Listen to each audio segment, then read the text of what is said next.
क्षत्रिय बनते हैं, हम अपने कर्म से वैश्य बनते हैं और हम अपने कर्म से शूद्र बनते हैं। महाराज भगवान ने केवल एक मनुष्य को उत्पन्न किया, मनु को उत्पन्न किया और उसी मनु की हम सब संतानें हैं। हमारा कर्म होना चाहिए कि हम ब्राह्मण हैं, ब्राह्मण का जैसा हमारा कर्म हो। जिसने जैसे कर्म किए वैसे वैसे उस योनियों में वो परिवर्तित होता रहा। 4 प्रकार के ब्राह्मण होते हैं, 4 प्रकार के क्षत्रिय होते हैं, 4 प्रकार के वैश्य होते हैं और 4 प्रकार के ही शूद्र होते हैं। महाराज ब्राह्मण भी 4 प्रकार के होते हैं, ध्यान पूर्वक सुनिएगा सब लोग।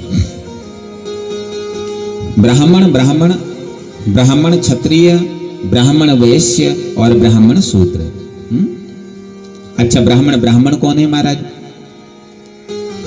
ब्राह्मण वंश में जन्म लेकर के अपना जीवन पांडित्य कर्म के माध्यम से, ब्रह्म कर्म के माध्यम से जो चलाता है वो ब्राह्मण कहलाता है। क्योंकि वो ब्राह्मण वंश में जन्म तो लिया और ब्राह्मण वंश में जन्म लेने के बाद उसने कर्म को भी ब्राह्मण बनाया। तो पूजा पाठ के माध्यम से जो अपना जीवन चलाता है वो ब्राह्मण कहलाता है। अब ब्राह्मण वंश में जन्म ले लिया महाराज और सेना में भर्ती हो गए, पुलिस में भर्ती हो गए, हाथ में अस्त्र शस्त्र उठाने लगे, तो फिर आप ब्राह्मण क्षत्रिय बन गए। जाति से तो आप ब्राह्मण हो लेकिन कर्म से आप क्षत्रिय हो, क्योंकि अस्त्र शस्त्र उठाने का काम ब्राह्मण का नहीं है, अस्त्र शस्त्र उठाने का काम क्षत्रिय का है। तो फिर आप ब्राह्मण तो है लेकिन आप क्षत्रिय ब्राह्मण बन गए हो। ब्राह्मण वंश में जन्म लिया और ब्राह्मण वंश में जन्म लेने के बाद व्यापार करना शुरू कर दिया, बिजनेस प्रारंभ कर दिया, तो फिर आप ब्राह्मण वैश्य बन गए हो।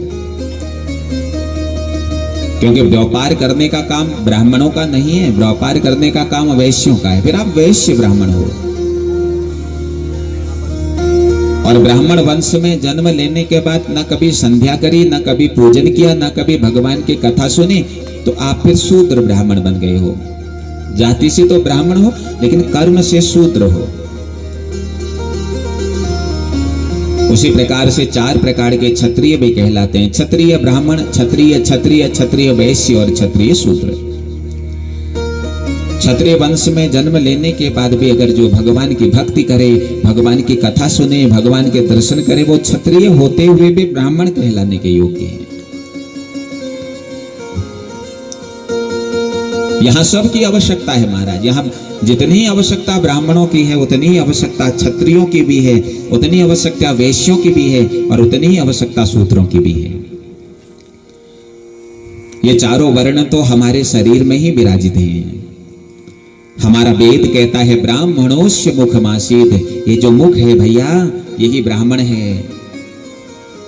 बाहु राजन्य, ये जो भुजा है ये क्षत्रिय हैं। ऊरु तदत्यजद वैश्य, ये पेट वाला भाग वैश्य का है। और पदभ्याम गुम शूद्रो अजायत, और ये जो पैर है ना ये पैर शूद्र है महाराज। और जब ये चारों चीज हमारे शरीर में है तो हमारा शरीर सुरक्षित रह सकता है।